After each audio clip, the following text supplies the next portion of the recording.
Just live for them, really. Your true passion is the horse. Yeah. Well, the Blue Mike is back on tour and we are in the Wessex area. Today we're going to be meeting Bea Coward and finding out all about her operation. Welcome to Borough Street Racing. Right then, Bea, so tell me where it all started with your operation.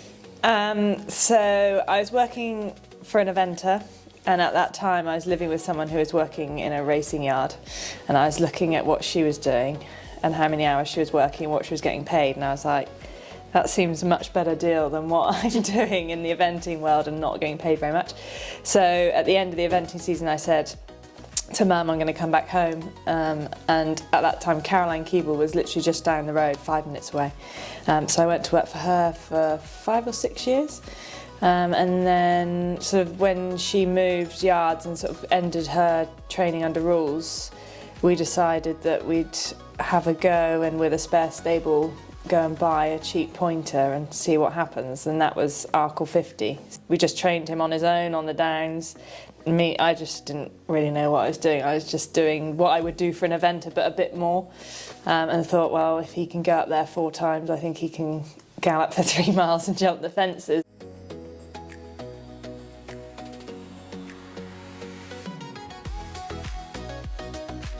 If you come a bit closer, you'll be able to see the board. So this is Bea's schedule for the horses, essentially. So today is Tuesday. Who have we got here? Well, we've got Seamus here, and I believe that is the horse we're about to see on the gallops.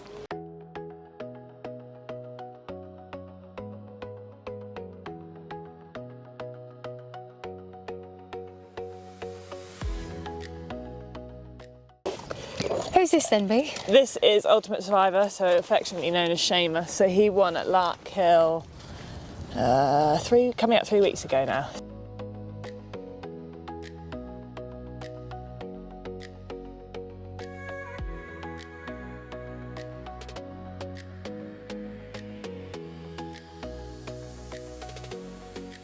Could you explain where we are? So this is Mere Down, so we're just above Mere. It's all a lot of this is all Dutchy. So my dad and brother rent where we're going today. So it's covered in bridleways. So is it a gallops you're going on now? So we're going to go. So it's going to be similar to this. It's another valley. It's all natural downland, but like that bit's private land where we're going to take you today.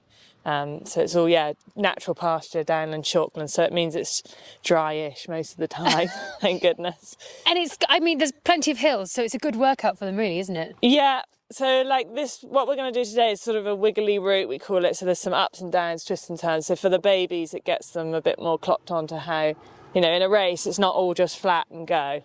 They've got to twist and turn and think a bit more, which when they come to us, it takes a bit of time for them to work out because it's not just an all-weather gallop, but they get there and then they enjoy it. Going back to your profession and being on the ground, so you've got Bea in the saddle who's going by feel, and then it's fantastic because you're looking at them, so really it is a team effort in making sure the horses are going correctly. Yes, yeah, we like to think so. I mean, it's much more Bea than me, but I'm just a bit of an add-on really, and I can say if I see something or if I think something, or she'll come to me and say, Mum, what do you think about this? And you will have a little look. What do you love most about your job? Being outside. Yeah, no, I love being outside. Everything about outside. Being around animals is just good for you. And my other work is all about being with animals. And usually with animals you get nice people. Usually. That helps. Yeah. I find that a lot actually in this industry, the racing industry. Everyone is very friendly and welcoming. Yeah, they are. We haven't really come from a point-to-point background. John and Catherine, John who's on board Ken and Catherine, my sister, they point-to-pointed and John did a bit under rules. But we don't really have any contact. We don't have any yards that we're attached to. I think Seamus in front, Ultimate Survivor's got a lovely rounded action. Yep. And you see that head carriage is just so lovely. He's not behind the bridle, he's just lovely. Nice and steady and balanced. Yeah. So I suppose going downhill helps with that as well. Absolutely.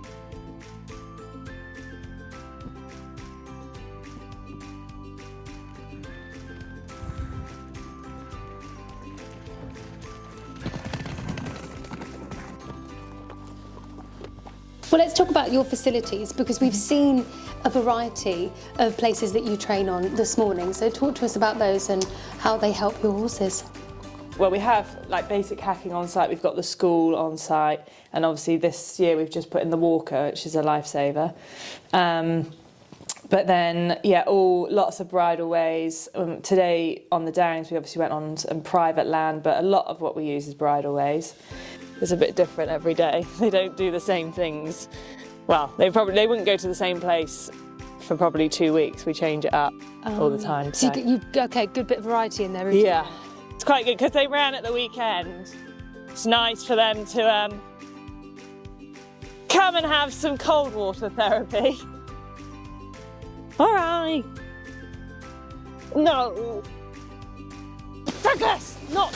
Kick him on. Get him out. Is he going to roll? And they come here after their races is a bit of an easier time, but it's just cold water therapy for their legs, and then also range of movement. So when they're walking in water, their range of movement's much larger. So it's building up muscles, especially the ones that are a bit weak in their back or weak in their hindquarters. Just keeps them, gets a bit more movement in it. And if they're a bit stiff, it helps that as well. Get everything moving again after their race. Honestly, the facilities that you have here, it is amazing. Like we were saying earlier, considering you don't have your generic gallops or anything like that, I know you have to travel, but you are using, I think I said, you're using what the earth has given you. Everything is so natural in your training. Yeah, and like this is high today, but they get used to it. But yeah, we have to travel. Like the box is probably the hardest working member of staff. The boys like it. The boys like going somewhere different, change of scenery. They equally are happy to go from home and do a hack around the block, but going in the box, I mean, we're so lucky with where we live, with all the bridle ways. It's pretty special.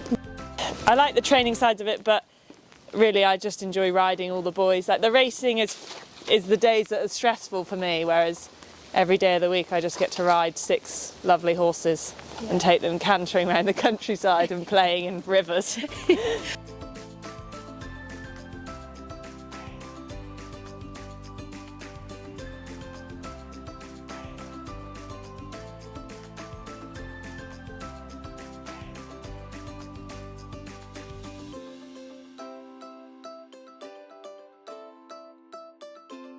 So we've been able to hire this for the last 6 or 7 years, and now just in December Max Comley came in and has taken over the rent of the yard, and he's been super accommodating. I don't think you could meet a nicer guy in racing, really. He's made it very easy for us to continue to hire it, and we're able to come here. You know, our boys come here probably once a week. Well, thanks very much. I'm losing you now, so we'll see you on the other side. See you.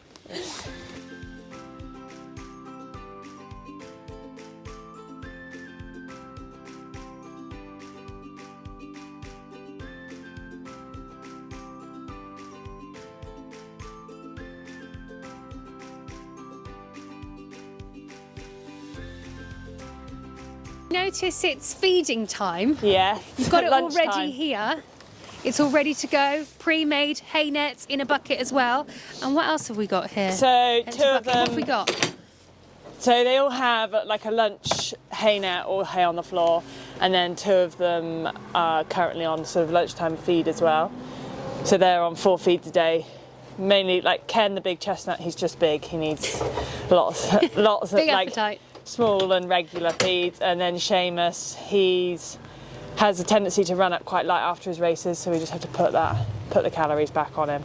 So they get fed 6 in the morning, 5 at night, and 10 at night. So this one just brings in a lunchtime after they've done their bit of work. So it's another point where we can get some more food into them. Yeah, and you really. look like you've got really good quality hay. Do you have this tested? Where do you source your hay? Yeah, so our haylage supplier is Mark Norris, and we've had him for probably 7-8 years now. But he knows what we want. We don't want rocket fuel. He supplies quite a few racing yards, and some of them want real rocket fuel, whereas we don't, because we feed ad lib, so they've always got access to hay, so we don't want anything too fiery. And also they don't really want that, it's quite full on for them, whereas this they'll happily eat all day. And then we make our own hay, but yeah, Red Mills do all of our forage testing for us, so we know what we're feeding, we know what sort of extra food we need to be giving them if needs be. And in terms of hard feed, are they on Red Mills as well? Yeah, so they're all on Red Mills Ultra. We try and keep it as simple as possible. You do need to tweak their feeds. Is that something that Red Mills help with? Can you go to them and ask them for advice? Yeah, so I just text Charlie if I've got any concerns. So we have the chestnut down there, he just runs a little bit. At home, like today, you saw him and he's going really well at home, and then you get to the race and you just think, are you a bit flat? Are you just not feeling it? So I've had a chat with her actually the last couple of weeks about him, and she's sort of brought in, they do a pre-fuel, which comes in a syringe form, so it's 3 syringes that he'd have on the day of the race. So we're going to try that next time and things like that. But we don't have too many issues with the feeding. They all eat it, they love it, and that's the main. They never have anything left in their bowls. Yeah, healthy inside, healthy outside. Exactly. Hopefully.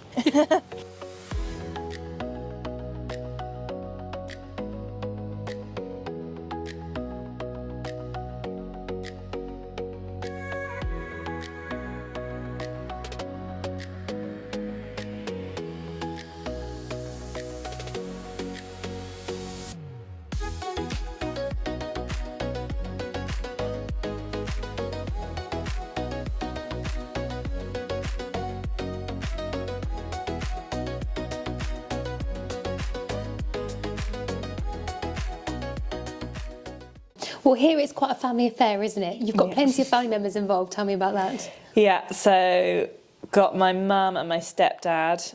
They're the big sort of help, do everything outside in the mornings, the yard and everything like that. And then I have my uncle who comes down, he rides out for me twice a week. And then my auntie, who's not here today, but she's also around, she'll ride out for me, or just, they're just there to do anything to help out. I wouldn't be doing it if it wasn't for their support. I've got 2 horses in the yard owned by my auntie and uncle. I've got 1 owned by my mum, and then obviously we've got 1 that's in a syndicate of people that have ownership, and then 2 that are on a syndicate of people that don't own it but just want to be part of it. So if I didn't have their backing, I'd probably only have 1 horse that would be mine. What do you hope for the future? So sort of near future, I'd like to be able to take on a couple more owners next season. We've got 1 horse that we know is already coming into the yard for next year, but if I could get a couple more and just take our numbers to sort of 9-ish, that would be ideal.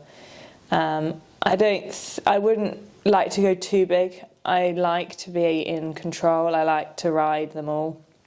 Obviously I can't ride all of them all the time, but at the moment, there's 4 days a week where I'm sat on every single one. I feel how they feel. I know if there's something wrong, and I can liaise that with my farrier or my physio or my vet and say, that's not feeling right because I rode it 2 days ago.